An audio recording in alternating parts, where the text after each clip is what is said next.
तुम्हें कितनी बार बताया है, मेरे तैयार होने से पहले मेरा नाश्ता तैयार हो जाना चाहिए। शादी के 25 सालों बाद भी मुझे क्यों बार बार एक ही बात बतानी पड़ती है? लता, तुम्हें क्या है? तुम तो आराम से घर पर रहोगी, मुझे काम पर जाना पड़ता है। तुम हो कि हमेशा बेवकूफों जैसी हरकत करती हो। अगर तुम ये जानबूझकर करती हो तो याद रखना, मुझसे बुरा कोई नहीं होगा। आज भी प्रशांत का पारा चढ़ा हुआ था। इन कटु शब्दों में अपना गुस्सा उतारते हुए, गीला तौलिया कुर्सी पर फेंकते हुए, प्रशांत गुस्से से लता की तरफ देखने लगा। लता के लिए प्रशांत का यह बेवजह का गुस्सा कोई नई बात नहीं थी। वह महीने में 3-4 बार ऐसे ही लता पर बरस पड़ता था। पहले पहले लता उसका विरोध किया करती थी, लेकिन जब कई सालों तक प्रशांत में कोई बदलाव नहीं दिखा तो लता ने खुद को ही बदल दिया। अब प्रशांत के कुछ भी कहने से लता को कोई फर्क नहीं पड़ता था। प्रशांत की हर बात वो चुपचाप सिर नीचे झुकाए सुन लेते थी। शादी के पहले 5 साल तक लता ने पूरी कोशिश की थी कि प्रशांत को बदला जाए, लेकिन फालतू का गुस्सा करना और बाद में लता को भला बुरा कहना, यह मानो जैसे उसकी आदत बन गई थी। कोई भी वाद विवाद होता तो प्रशांत सीधा लता को बोल देता, अगर मैं तुम्हें अच्छा नहीं लगता तो क्यों नहीं चली जाती अपने मायके? क्यों रहती हो मेरे साथ? इतना सब कुछ होने के बावजूद लता प्रशांत के साथ रहती थी, क्योंकि उसे अपनी बेटी की फिक्र थी।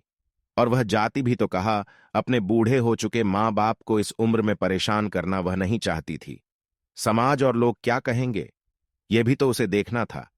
वह इतनी पढ़ी लिखी भी तो नहीं थी कि खुद जाकर कोई नौकरी कर सके और अपना और अपनी बेटी का पालन पोषण कर सके। लता को अब अपनी फिक्र नहीं थी। उसको फिक्र थी तो बस अपनी शादी लायक हो रही बेटी की। लता नहीं चाहती थी कि पति पत्नी के झगड़े की वजह से काव्या डिस्टर्ब हो। काव्या की पढ़ाई पूरी हो चुकी थी, उसके लिए अब शादी के रिश्ते आने लगे थे। कई रिश्तों को काव्या ठुकरा चुकी थी। 2-3 महीने बाद एक अच्छा रिश्ता आया। रिश्तेदारों और पहचान के लोगों ने भी लड़के के बहुत गुणगान किए थे। प्रशांत एक शाम अपनी बेटी के पास बैठकर उसे बताने लगा, काव्या, बहुत अच्छा लड़का है, पढ़ा लिखा है, बड़ा घर है, बहुत अच्छी नौकरी है। ऐसे रिश्ते बार बार नहीं आते बेटा, इस बार मना मत करना। काव्या अपने पिता से ज्यादा बात नहीं करती थी।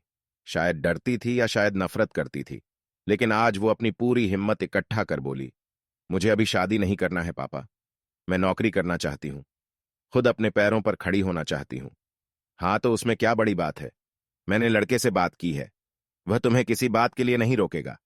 तुम शादी के बाद भी नौकरी कर सकती हो, वह तुम्हें नौकरी के लिए परमिशन दे देगा। प्रशांत बोला, मेरा नौकरी करना या ना करना उसकी परमिशन पर क्यों डिपेंड रहेगा पापा? काव्या ने पूछा। मैं कह रहा हूं ना, तुम्हें किसी भी चीज की कमी नहीं होगी वहां।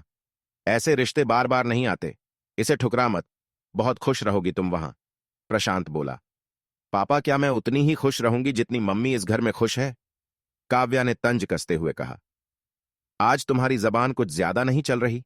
प्रशांत गुस्से से आंखें बड़ी करते हुए बोला, पापा मुझे शादी ही नहीं करनी है, क्योंकि शादी के बाद अगर वह लड़का आपके जैसा निकला तो मैं क्या करूंगी?